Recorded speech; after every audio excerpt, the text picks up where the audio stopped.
Eventually we will be fish people and I will be dead and it'll be great. Okay, all right. We're going in strong and on a positive note.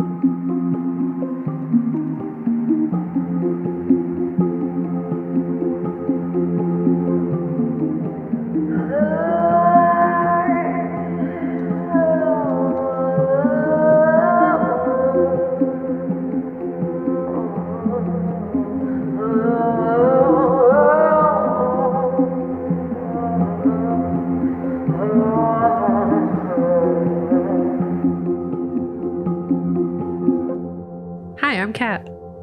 And I'm Gabe. And we're the Ghouls next door. Talking about spooky stuff. As we do. Yes, this time, water murder spooky stuff. Water murder spooky stuff. My mic fell. We're the media analysis podcast from a horror lens, where we discuss the real life horrors that influence our cinematic ones. And this month we're talking about ecological natural disasters that are inevitable.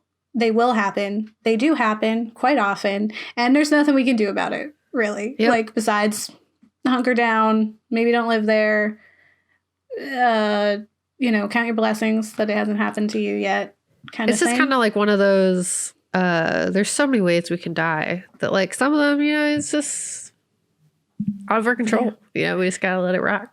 Yeah. Yeah, it's like, there's nothing you can do. You might as well live in that beautiful coastal town in Norway. Yeah.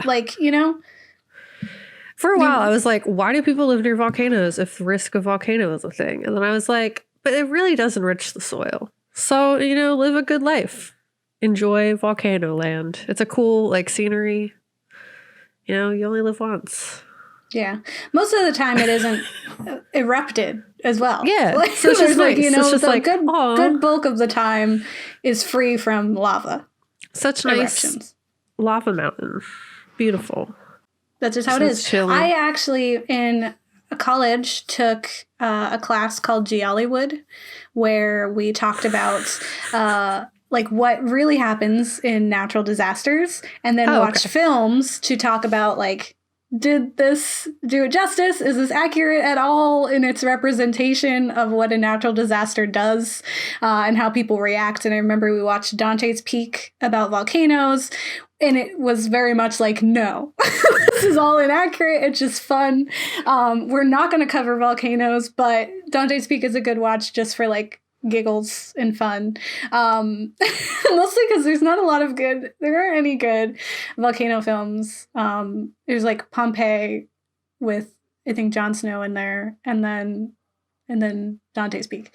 But what I really liked about it was that kind of comparison to real life and how it's being viewed. And that class is actually one of the reasons behind inspiring this podcast overall. The other was my apocalypse in the media class, which really inspired this, because that was my original intention, was just talk about apocalypses and just what's the deal with those, and then we broadened it to do more. But I mean, these are apocalypses to some degree, in that they do change drastically the environments.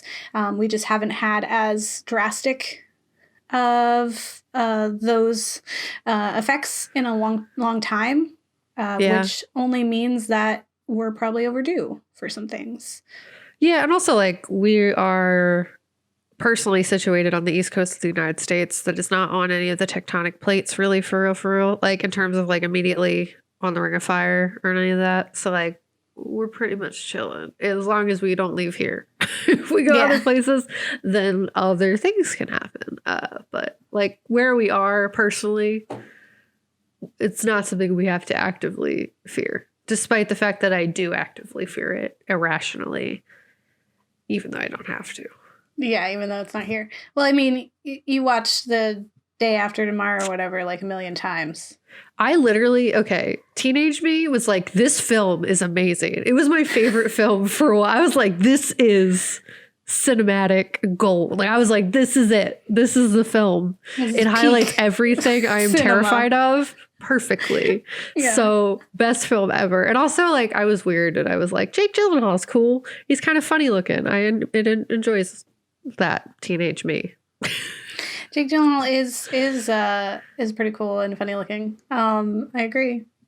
Yeah. at that time, he was pretty popular, and I think it's Emmy Rossum, isn't it? Shameless. I think so. Yes, I think so. That sounds accurate as the to love me. interest. She was in a lot of things and people didn't realize. Yeah, that's a good one. That one just makes me think of like my very real fear of Yellowstone National Park. Yes. That like if it erupts and it like all of the smoke will cover the sky and bring about an ice age because it's so large. So if it does it, that's it. That's a new fear. Yeah. That's a new fear good. for me. That's Thank good. you. That's a thing that's not directly here, but would affect us. And I mean, the Day After Tomorrow showed us like you mess things up somewhere, you know, climate change. New York is not safe. It's not safe. Yeah. I mean, sea levels are rising. Eventually we will be fish people and I will be dead and it'll be great. Okay, all right. We're going in strong and on a positive note. I don't at any point. I'd rather be a robot before I was a fish person. I don't want to know what's down there. And I just, disclaimer for everybody. Just want you to know. Yeah, you don't want to be a fish person. I'll remember that next time we do Call of Cthulhu campaigns. Yep. To keep you out of those towns of the fish people. I just don't want water. I just don't want it. Okay, well, we're talking about a film today that is great. They're fine. It was fun. It was a fun giant water time. It was like Kat suggested it. It's called The Wave. And when I hear The Wave, I think of the film that's based off of the real life event where the teacher like convinced her student or their students to essentially become Nazis, like as a social experiment. You seen that? It was like The Wave, no, I have because not. that's what they did. Because it was like a bunch of kids were like, how could anyone, you know, sympathize with Nazis back then? I don't get it. And they were like, well, and then they instituted all these like rules and stuff. And it was pretty much like, here's how you manipulate people. So that's what I think of when I think of The Wave. But this is not that. This is not that film. Yes. We also considered, when we first pitched this, The Impossible, which is a notoriously well-known tsunami film. But we're not going to cover that. I will talk about it, but that's not what this is about. So just be prepared. So this film, a freak tsunami traps a group of people in a submerged grocery store. As they try to escape, they are hunted by white sharks that are hungry for meat. I'm kidding. That's not what it is. That's Bait 3D, which is a fun, you know, tsunami movie where there's sharks. And I thought that'd be good for Kat. Because I know how much she loves sharks being around her. I do love sharks. So great. I think it's pretty ironic that they're in like a grocery store. Because it's like they're probably like shopping for their own meat. And then there's a shark here. And the shark is like, dinner now. Yeah, the shark's like, you're food. That's what you are. So education for everyone. But the real synopsis for The Wave is, although anticipated, no one is really ready when the mountain pass above the scenic, narrow Norwegian fjord, Geringer, collapses and creates an 85-meter-high violent tsunami. A geologist is one of those caught in the middle of it. And it's directed by Rue Gutag. I'm gonna say that is it. I looked up how to pronounce it, and the only pronunciation available was from someone who wasn't English. So it was like there was an accent on it too, and it was hard. So hopefully it works. So we'll see. This film is a slow burn. We definitely get that classic, like, geologist tries to convince the higher-ups of an impending natural disaster, and they're just dismissed. It's like, you're fear-mongering. Hush. Pandemic. You know, yeah, like, what are you doing? Yeah. We're Zombies. familiar with, you know, reacting to really terrifying things that are happening. Just the government, like, dropping the ball. Yes. Yes. Just the government being like, shh. It's not a big deal. What? Shh. Who cares if thousands die? It's but like, think about panic, you know? We don't want to cause panic. and so that people react in, you know, a good Appropriately. way and appropriately and then get out. We don't want that. You know, No. we want to wait till it's the absolute last minute and it's too late. Yeah. I would like to think that in an alternate universe where a tsunami film was made, but that like they knew that there would be like the wave deniers. You know what I mean? Yeah. Well, Like, I mean, that's in a kind of long like enough what they amount are. of time. Yeah, that's fair. Even though they're geologists, it's like big geology. We're like, no. I do like that they actually named the science classification. It's not just like science is happening. The scientists say that the wave is going to happen. It's like geologists, because that's who would do people that. who study the ground. This They is know what the rocks are groundbreaking for doing. science. Groundbreaking? You see what I did? Okay. Yeah, that's good. That's good. Yes. Well, this story follows Christian, who is that geologist, whose father, who's about to sell out to big oil, so he has to leave this little quaint, picturesque Geiringer. Yeah, God Hopefully didn't that like works. that. He was like, don't go there. Oil is bad. And if this is not a sign that you are necessary in this town, well, I don't know what is. Because clearly these guys don't know. Yeah, it's definitely like he's been telling people it was going to happen, and so like he's kind of like leaving, like he's backing up, and he's just like, all right, I'm about to go, so if like there's a wave, you know, now would be a good time when someone's here who knows about it. I'm leaving. You sure? Okay. And then the wave's like, oh yes. Okay. Yeah, I got you. I got you, guy. The bulk of the film, the majority of the film, is following Christian as he is incredibly uneasy, and maybe it's because he's leaving and he's like, I know that this is impending and no one will listen to me, but he, despite gathering evidence, is just not confident enough in himself to really push that hard. And so every time he gets kind of like lightly pushed down, he's like, they're like, no. And the film actually starts with footage and information about a tsunami that happened in this area in the past for the same things that are happening now. So this isn't like he's just pulling it out of air, like theoretically. He's like, according to history, this is what happened before. This is what we have to look out for, and now it's happening. And one of the things I remember from my Geollywood class was that it was essentially that the farther away in time you are from one natural disaster, the closer you are to it happening again. So like a volcano erupts so many years ago, like as time goes on, you are now closer to it erupting again. Yeah. Like it's that makes sense. So cyclical. So it does make me think of the question that Kat brought up last episode, which is, why does anyone live in a town or place where there's danger like this? But honestly, there's risk everywhere. And Geiringer is really pretty and quaint and cute and nice. And I totally get the appeal. And director Rug Utag works really hard to show us how beautiful the town is, like with the cinematics of it. Kat, you pointed out that it was very blue. They're super vibrant, and they like muted the red so that the blue would pop even more. And they just like, there's so many like aerial shots and just like, look how beautiful and natural this area is. Like, why wouldn't you want to live here? And you can tell Christian's definitely like, he has to do it because of money, like, you know, but it's hard to leave the place that you've called home for so long. You're bratty teenager who doesn't want to leave. We do have this absurd scene where Christian is supposed to be leaving with his family, besides his wife, who's finishing up her last shift, to bring their stuff to their new home. And he just turns around and decides he's going to go on a spelunking excursion, including taking a helicopter to go find these severed cords.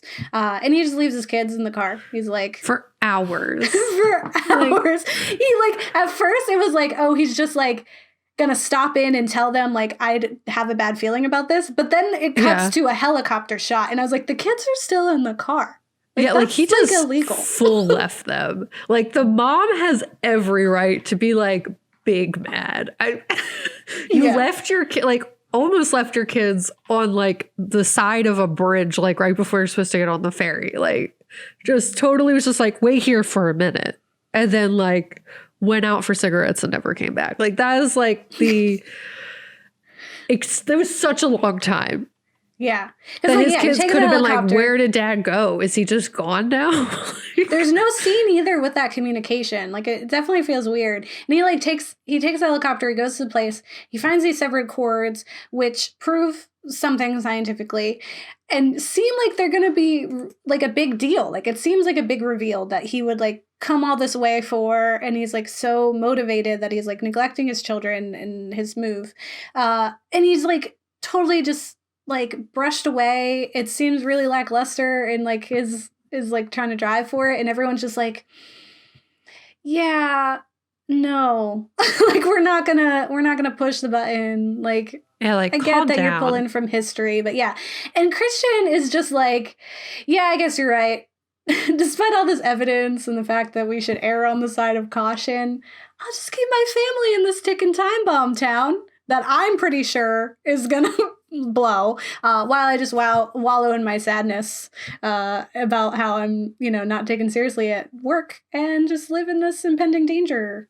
Sad that no one will listen. I did think it was strange that they stayed at the house and didn't just like, I guess because it was the last ferry of the day. Is that what it was? Because I was like, why would you stay here another night? Like, if you have this feeling and access to a helicopter, why is staying what you're going to do? I felt that was strange. Especially if you're so convinced that this is going to happen to people. I guess it is kind of like less selfish for him to stay, though, than to be like, bye. I have a bad feeling.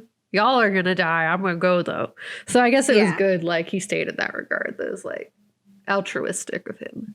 It's my new favorite word. But he really just like kind of wallows in sadness and doesn't really do anything, even though like people, like so many people's lives are at risk. Like, he does try, and he just keeps getting dismissed because the higher ups are like, we don't want to cause a panic, and you can't just say that. And they're like, oh, it is. And those people get what they deserve later. The tsunami does happen, and it's really short and intense. Like, it's pretty beautiful imagery. Like, that wave crashing is really like awe-inspiring. No, and terrifying. It's but savage and brutal, and it happens really fast. So it's not like a classic disaster film where they really exploit the damage that's done, and it draws out like, look at all the things, all the destruction, and everything's falling apart. Like, we don't get that. Instead, we're actually experiencing the bulk of the tsunami while we're trapped in a car with Christian.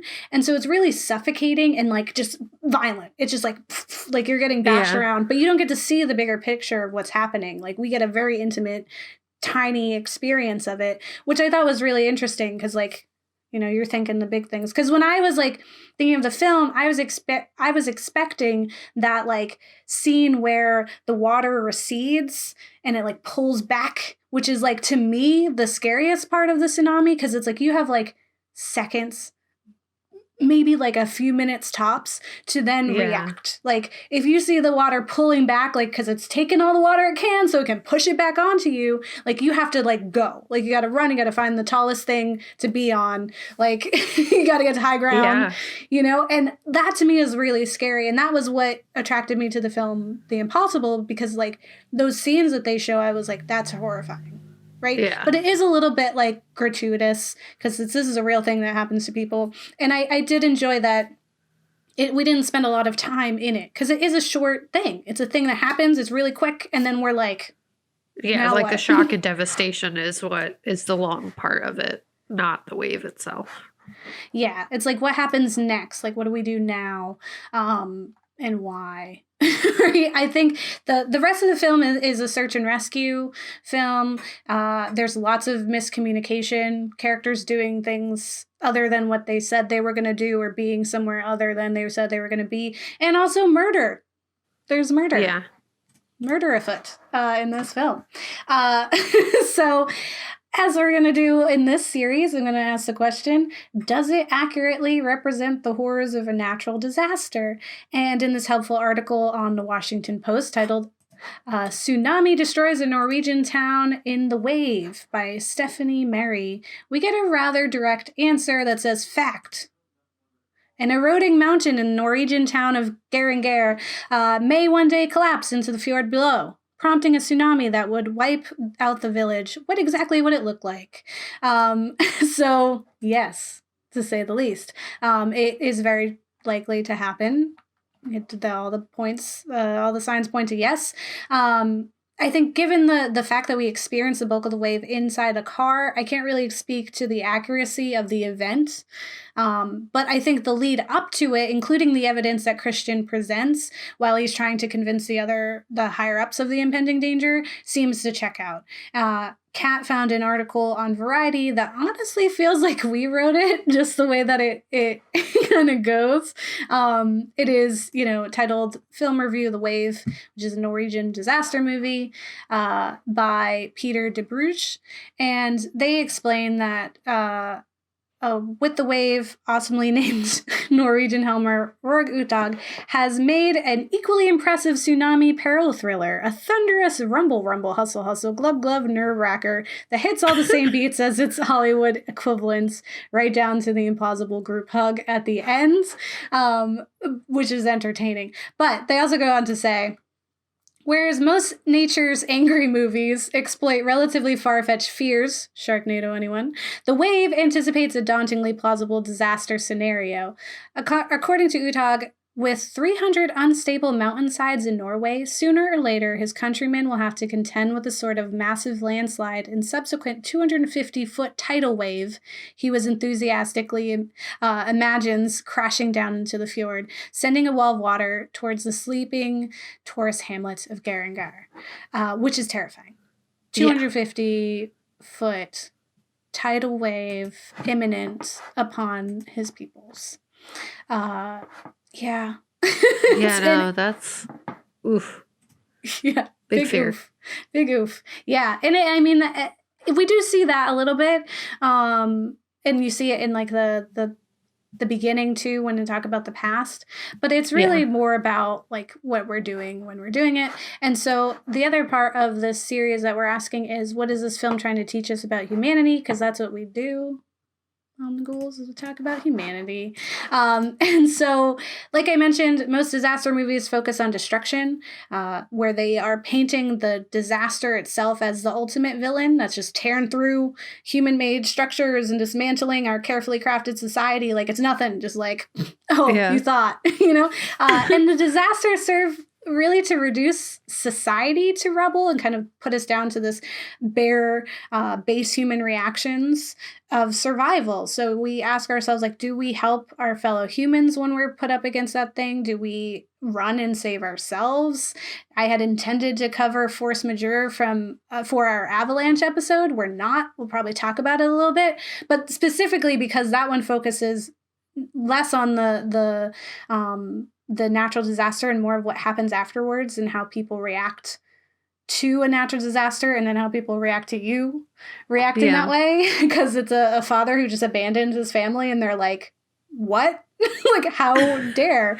And so just like in that film, this film is just really quick. So because most of the film is spent in the before, and then, we get some savage and desperate scenarios in the end, in the search and rescue. Again, the murder, right? Straight up murder that happens. Yeah. We get a lot of people who, we see people lose people that they love. We see people think that they lost people they love. We see people murder for the people that they love. But it really does happen quite late in the film, those kind of crazy acts, because the whole beginning is like, science is real, and people being like, but it's like not that real, like, and then it is real, and then people are like, ah. So I feel like we spend a lot of time in the before, which made the end feel a little less, like me, a little less attached to it. Okay. When I first pitched the series, like I said, I had the idea to cover The Impossible, which is a film about a vacationing family that experiences a tsunami in Thailand. I mostly wanted to cover it because of that imagery that's so striking, because it's terrifying. Like, I look at those trailers and I'm like, this is awful. This is really scary to me. Just like Poseidon, like, I am afraid of the big wave. But we quickly decided against it because it features at its focal point a white family who is visiting Thailand, and then they struggle to survive the aftermath. And it is based on a true story. And there have been many articles and discussions defending the casting and the point of view choice, and I totally get it. But it just didn't sit right with me to have that be like our focus. Kat found an article on Screen Rant titled The Impossible True Story, How Accurate the Tsunami Movie Is. And they have quite a few instances about how people were reacting to the whitewashing of the cast. So January 2013 article in The Guardian states that The Impossible concentrates not on the plight of the indigenous victims, but on the less harrowing experiences of the privileged white visitors. 1 month prior, 2 Slate journalists debated whether or not The Impossible is reprehensible, and before The Impossible even released, Film School Rejects commented on the white wealth of the trailer. Later in this article, it says the whitewashing accusations are certainly valid, but the cast itself isn't exclusively white, but rather comprised of various Thai individuals. In December 2012, Ewan McGregor, who plays the dad in it, addressed the whitewashing controversy and summed up the spirit of the film, saying, Naomi's character is saved by a Thai man and taken to safety in a Thai village where the Thai women dress her. In the hospital, they're all Thai nurses and Thai doctors who see nothing but Thai people saving lives and helping. And I totally get that. And I have words to say. There's also been, there we go. The Impossible has also been publicly praised by several survivors, a testament to Maria's, who's the actual survivor, who was a part of the creation process. She selected Naomi Watts as the actress for her character. And in 2013, Simon Jenkins stated in The Guardian that he was frustrated by accusations of whitewashing, most notably the suggestion that the film was centered on privileged white visitors. According to Jenkins, The Impossible mirrors his own experiences in Thailand, saying, both for my then 16-year-old self and the Bailan family, it was the Thai people who waded through the settled water after the first wave had struck to help individuals and families. The Thai people had just lost everything, homes, businesses, families, yet their instinct was to help the tourist, which is all good and well.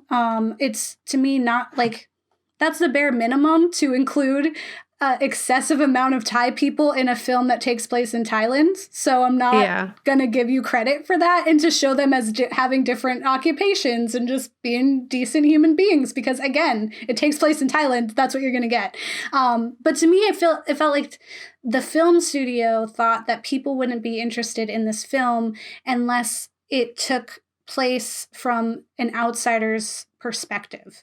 And to me, it's like, why do we need to see the humanity in people by showing how they treat outsiders instead of showing how they treat their own? Like, that's where I see that. Like, I get it, like they're helping tourists or whatever, but that's like, again, a basic normal thing. Like, I don't understand why you have to go and put people on a pedestal when it's just like, they could be, this is what they're doing. Like, that's not, that's just a normal thing, right? You're not actually saying anything with that. And like, there is depth added to it, showing the point of view of like a native person experiencing that, like we get in Japan's sinks, right? Like we see people who are struggling to survive, who love each other, who know and are connected not only to the people, but to the environment and the infrastructure. Like everything here is them, right? And to see them coping with the loss of everyone and everything and persevering is so much stronger than a tourist coming through. Because how can a tourist have the same experience in that event? Like, besides the bare minimum of, like, I want to survive and protect my family, they don't have they get to go home. Yeah. At the end of the day, they get to go home. What did they lose? Their bags in the luxurious hotel that they were staying in, the resort? Like, oh, you lost your floaties? Like, these are people who are losing their entire livelihoods, and people, like, their entire families are lost to this. So to me, it's like, it really pales in comparison. Like, I feel like, if that is the argument, is like, oh, this is going to sell because it's Ewan McGregor and Naomi Watts, who I enjoy both of them as actors. I really do. I just feel like the intention to choose that story, even like to say that during that same tsunami, there weren't any Thai stories that we could have told.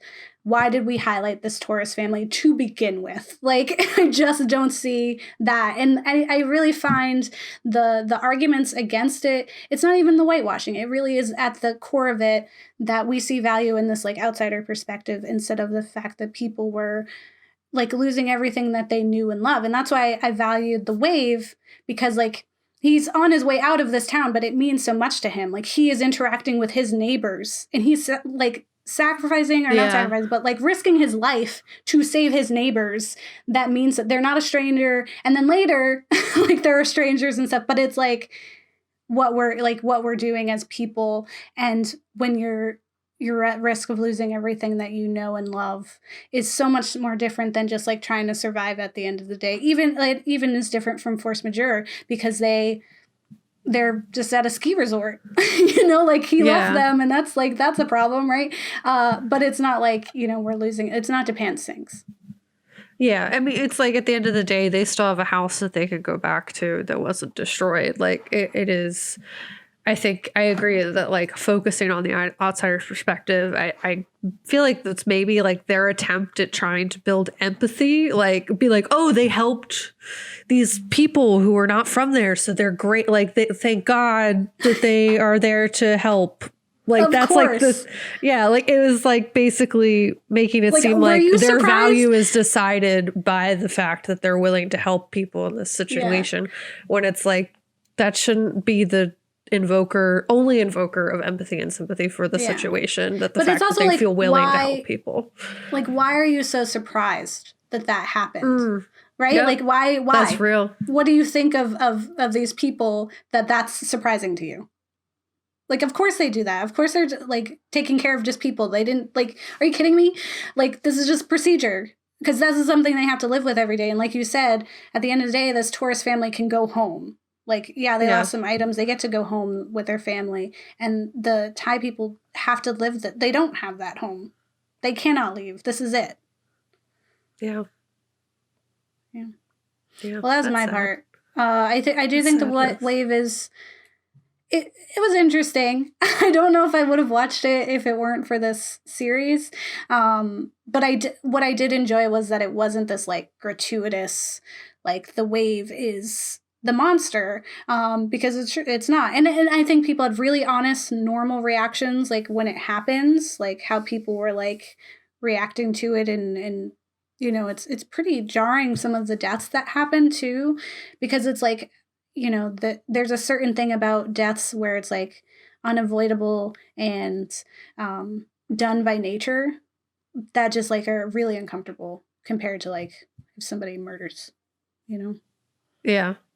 And I also just I thought like the way that they portrayed outsiders in The Wave was very telling to, I guess, like the two perspectives of how people might react, because you had the one lady who does not know the mom personally and was like getting on the thing, but like was like, we have to help her find her son. And then her husband being like, no, we don't. Get on the bus. Like, no, we don't. And you kind of see like his darkness later, but it was like very much, I think, like getting to see like kind of both ways that people from different places can react in a positive way, but also like the grossest, most negative way that was like, ugh. You're going to try to drown this child? Chill, man. Yeah, dude, what? And that's like, that's it. Like panic and fear, like it, you know, doesn't, and that's what I appreciated about the film too, is like we got to see just human reactions instead of it just being like in disaster films where we're just kind of moving forward and we're just run from the thing. This was like, it happened and now we're like picking up pieces and reacting instead of run. Yeah, no, it was cool. And it was, I remember at the very end, I got like really sad because their best friend group, like their friend group from the island, or it's not island, inland cove or whatever it is, lost his wife. And he has like, if the main character did not have like plot armor, like his wife would have been dead too. And like that was it was just like so sad to see. Like obviously he's happy that his wife is okay, like his friend's wife is okay, but to have just lost his like wife and mother of his child, and then like be like, and you were with her. Yeah, you know, like exactly, like the fact he was with her. My I was wife, just and like, now she's gone. The devastation. Like your wife is here. Yeah. Yeah, I was just like sad. They just all have to hug and pretend to be okay for these babies that are all traumatized. I was just like, oh. It's like the mom in Japan sinks just having to be like cool, like okay for the whole Yeah, just time, dealing with that. despite the fact that like the world is imploding. But I have a section. I wrote things specifically about tsunamis. I'm gonna put my glasses on so I can read. And it's basically the theme of my section is the ocean is a terrifying water void that wants to murder us. Like the depths of space, it's filled with awful things that we've never seen before and can't understand. But what is a tsunami? Tsunamis are giant waves caused by earthquakes or volcanic eruptions under the sea. Out in the depths of the ocean, tsunami waves do not dramatically increase in height, but as ocean waves travel inland, they build up higher and higher heights as the depth of the ocean decreases.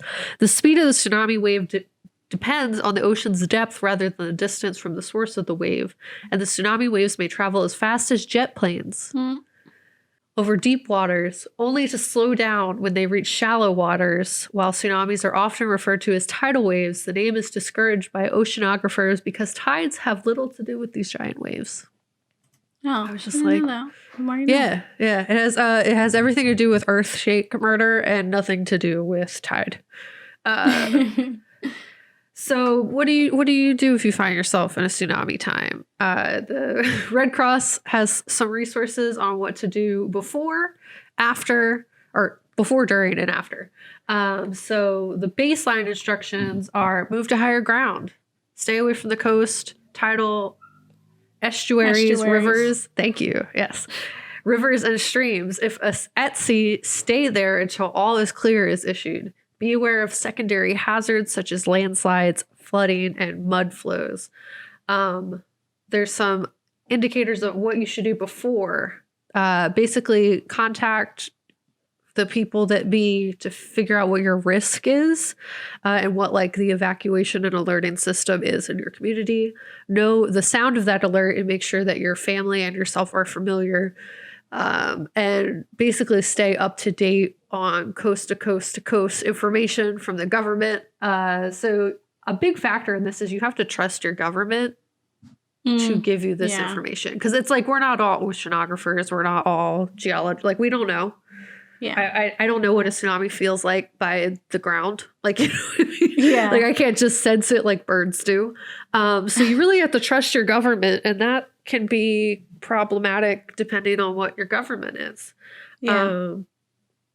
There's also different ways that you can be warned of tsunamis. So there's a tsunami warning, which means a tsunami may be generated and could be close to your area. A full evacuation is suggested. To tsunami watch, which means a tsunami has not yet been verified, but could exist and may be as little as an hour away. That's so scary. I know. So basically, the biggest thing to do before is make a plan, know your tsunami plan, make sure your family knows your tsunami plan, and then when it is necessary, activate your tsunami plan. It also goes back to that whole earthquake drop, cover, hold that we talked about last week. But basically, if there's an earthquake lasting 20 seconds or more near the coast, that is a good sign that a tsunami may happen. A noticeable rapid rise or fall of coastal waters. Coastal water making unusual noise. It's terrifying. What does the water make? What sounds? What sounds is it making? Why? Why is that something? If the sound sounds like an approaching train, plane, or whistling, tsunami. Jesus. I think of earthquakes more so as like this warning that stuff's about to be bad. So I consider a tsunami the act of kicking someone while they're already down. Because you've already had to deal with this big earthquake time, devastation, disaster. And then now you're just like, oh, okay. Now we have to also deal with giant wave murder. This is not what I thought my day was going to look like. Basically, for after, you should really look out for aftershocks that could generate after a tsunami. Return home after local officials tell you it's safe if you have a home still. Tsunami can continue for hours, which is something I'm learning today and did not know previously. It can be a series of waves that can continue for hours. Do not assume that after one wave, the danger is over. The next wave may be bigger than the first one. Good. isn't it? Be aware of secondary effects, contaminated water, mud flows, damaged bridges, buildings and roads, and other hazards. One thing that I think of, if you add water plus electrical poles and stuff like that, if you have a downed electric pole, electric plus water equals bad time. Don't go near it. Stay out of building that has water in it because it can cause walls to crash, collapse, etc. And yeah, place a help sign in your window if you need assistance. That's also something that they list. So why is this terrifying other than the obvious things that really stick out to me? And how likely is it that it could happen? I found this really terrifying website that warns you and helps you keep track of tsunamis called tsunami.gov. And you can really just find out where the tsunamis are going to be in your immediate area. Luckily, we're cool here, but like other places like California is more at risk for tsunamis. Japan, obviously, other places located on the Ring of Fire because they're more likely to be susceptible to earthquakes. But a piece of what makes tsunamis so terrifying for me is the act of like the lack of consent that goes into play with a tsunami. Yeah. How dare Mother Nature just like come on up in here, not giving us any words. Yeah, you know, it just throws whether or not you want water in your situation to the wind. And it's just like, you have to deal with this now. And that's just like, one, I feel this way about rain. I feel this way about the ocean. I don't like to have water on me when I am not expecting water to exist. So I just think it's really rude. And I understand that the earth was here first, but that's like terrifying. It's also like a big factor if you don't trust your government. Like they are literally the people who are responsible for making sure you're fine, like in this scenario, because time is such a factor that if you do not have enough time, that will be the deciding factor on if you survive this natural disaster or not. If you do not have enough time to initiate your earthquake or tsunami plan, like, yeah, that's it. You're on that bus in the movie and you got 2 feet because like you were waiting for people, which is good. You should be waiting, but like there isn't time to be waiting at the same time. Yeah, and look what happened to them. Yeah, it is like really sad. So I wrote some like really horrifying scenarios down that I thought were really funny that I'm gonna share with y'all. This is how I always imagine like it would be for myself personally. Like, are you at the beach chilling with your friends and family? Does the wave look like it's getting bigger and bigger in the distance? Has all the water receded from the coastline? Or are you like bringing groceries to your car and you open the door and notice a giant wall of water where water should not be? I'm just asking you to imagine that. No. Like you are at the store doing your regular stuff. You're not next to you're just like, why is water now inside the store? And there's also sharks. Okay, so I did and research. That's how you get bait 3D. I'm just saying, I did look up if it was possible for sharks to like be all up in the space. So like once the water is like where it should not be, with water creatures swimming around in it, be like, this is not my house and I'm mad about it. Like, why are you here? I don't understand. I was in the ocean chilling. Now I'm where all these like cars and like gross water and like chemicals are, and I'm mad. And you're here too, so I'm gonna eat you. But I looked it up. There was like a whole article about it. That was definitely written by like teenagers, and it was my favorite thing. But it argued that if given the right circumstances, if a wave were to cross over a school of sharks, and oh god, sharks could in that instance be swept up into the tsunami and put like they'd probably die. But if they didn't die, they could be all up on land eating people. Mm-hmm. Teenagers like said this, Crawl. So I don't know. Crawl felt kind of real because it was like the hurricane. It's Florida. We got gators and we got crocodiles. Only area where there's both. And the water's bringing them up in here. Now they're inside your house. Yeah. They're inside your house. You have to fight gator now, crocodile. I don't remember which one it was in there. I'm not going to front. I would just be like, I'm nose? dead now. It's okay. I lived a good life. But that's not going to be the thing that kills me. It'll be my choice. Yeah. I'm just saying. So that whole bit was mostly a joke. This is something that has So scary. affected people and is very scary. It is. Like genuinely terrifying. Yeah. But there's also indicators of water, like things underwater in the climate that will kind of indicate whether or not earthquake or tsunami is incoming as well. And also the tsunamis radically like influence the ocean. Like they impact basic like ecosystems that are underwater. That moving stuff around. Yeah, because it's moving stuff around to places that they're not supposed to be. So I found an article from 2019 titled "Japan Tsunami Fears Grow After Sightings of Deep Sea Dwelling Oarfish," which I know from Animal Crossing. Animal Crossing. Yes, but it's written by Harry Cockburn. Goes through the migration of oarfish that traditionally are only found deeper in the ocean. Oarfish are relatively rare, and they live between 200 meters and 1,000 meters below the surface. So that's 650 feet or 3,200 feet. While there's no direct correlation between the spotting of oarfish and tsunamis, this theory became popular following the 2011 earthquake in Japan, as oarfish were being caught then as well. So it's kind of like, why are fish that are from so far below the water suddenly all of a sudden here up? Like they're up and able to be caught by people. Hanging out. Yeah. Animal Crossing. Explain it. Yeah.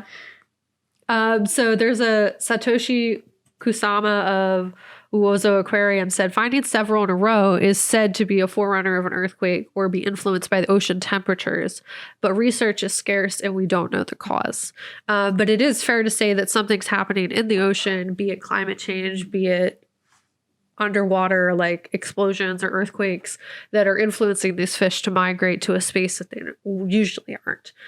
It could be similar to how animals react on land when disasters are incoming. For example, like when birds are seen flocking away from an area that is like about to experience something natural disaster or horrific. You always know when they're like, yeah, and it like could be an indicator.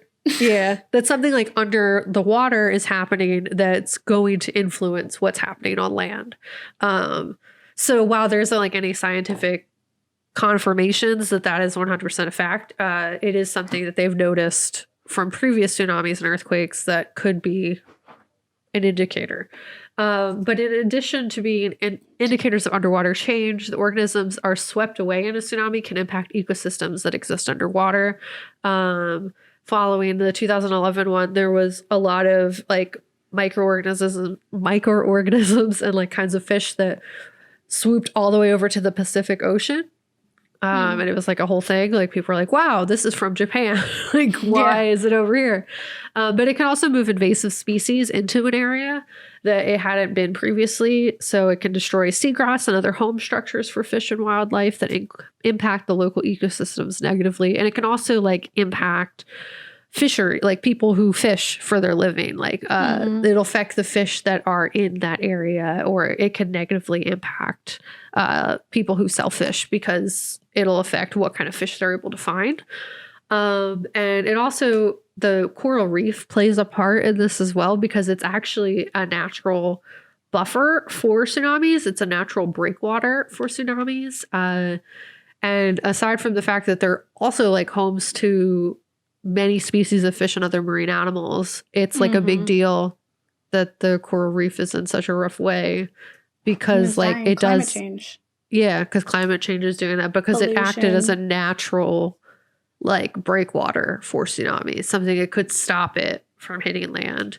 Tsunamis damage it, but like it also would come to land if it doesn't have anything to stop it.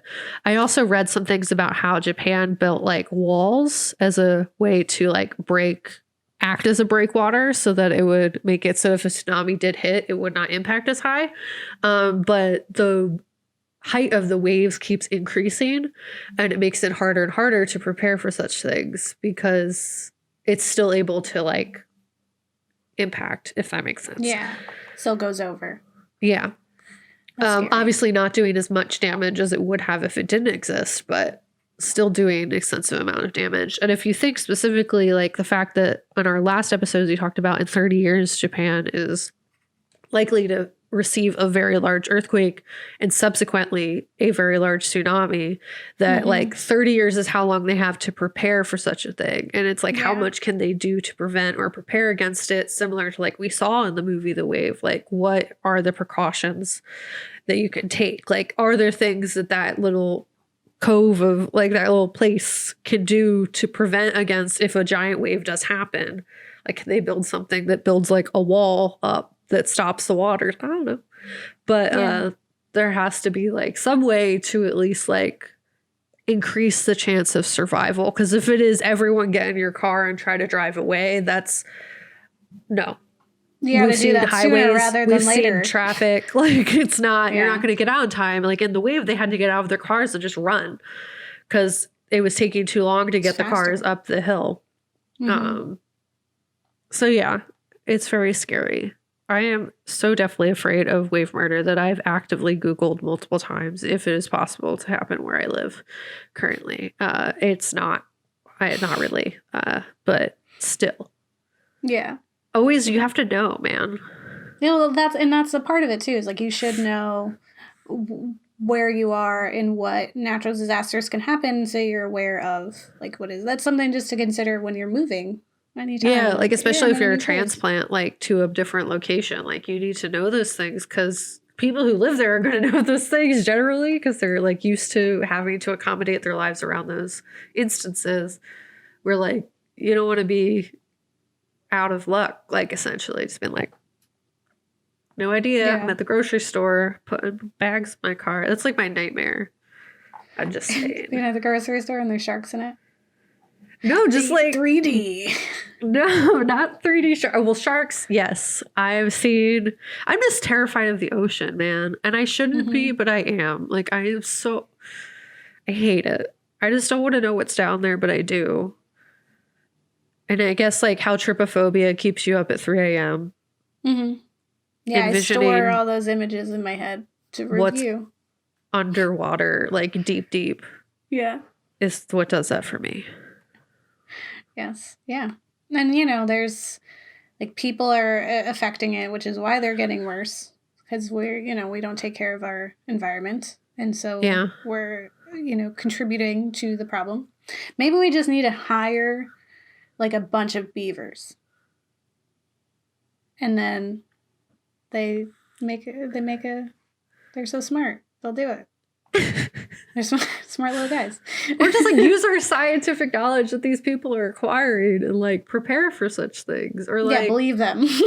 Believe the people are doing the research. And just like actually try to take care of this planet and not just like say F it because capitalism is here. Like I'm stating percentages that aren't real, but I'm like a large percentage of why we hurt the planet so much is capitalism, just because it's more profitable to do so. And we're going to face the consequences, and it's not going to probably hurt the people who have those billions of dollars. It's going to hurt people who can't who live in these places and don't have the resources to defend against these things because the government just straight up don't care. Yeah, it reminds me, and I'll try to find the clip, but where Mike had showed me a clip of some kind of show where they were arguing about, I want to say Ben Shapiro, one of those, but it was one of them that was like, and I'll try to find the link. So let's say, for the sake of argument, that all of the water levels around the world rise by let's say 5 feet over the next 100 years, say 10 feet by the next 100 years, and it puts all the low-lying areas on the coast underwater, right? Which, let's say all of that happens. You think that people aren't going to just sell their homes and move?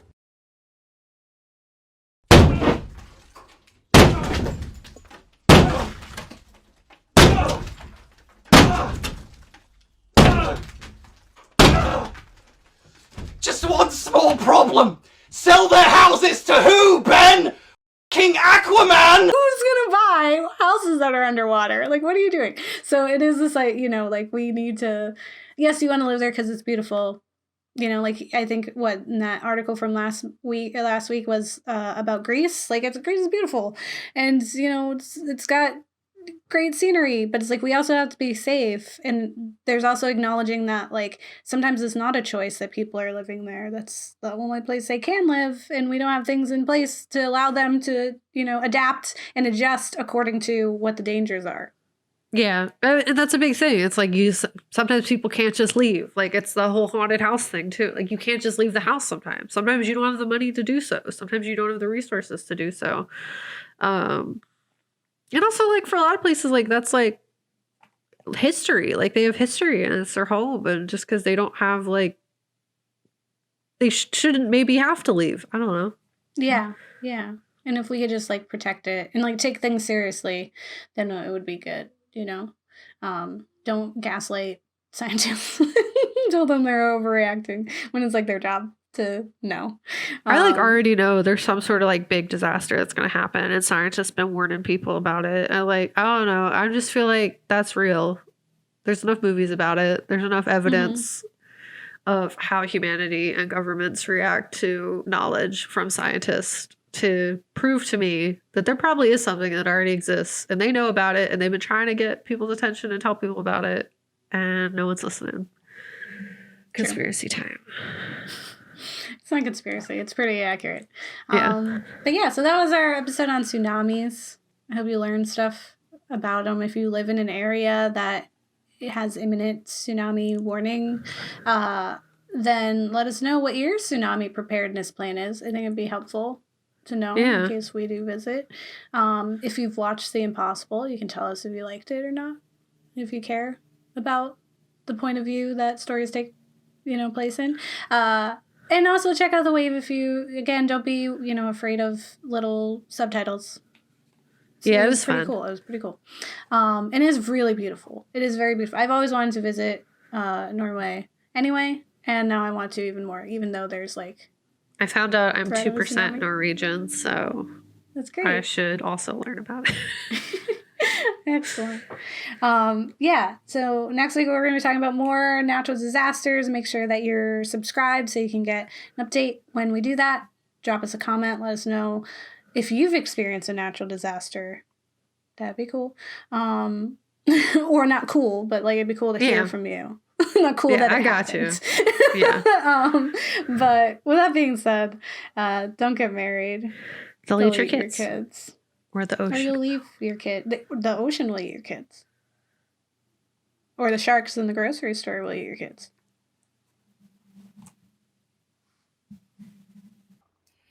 Okay, no. You can't. You can't be here. You're right in the light. All I see is cat shadow on me. And I have to cover your bed because... Move your butt! Go! Gabe is in darkness. Jeez Louise, Charlie, I have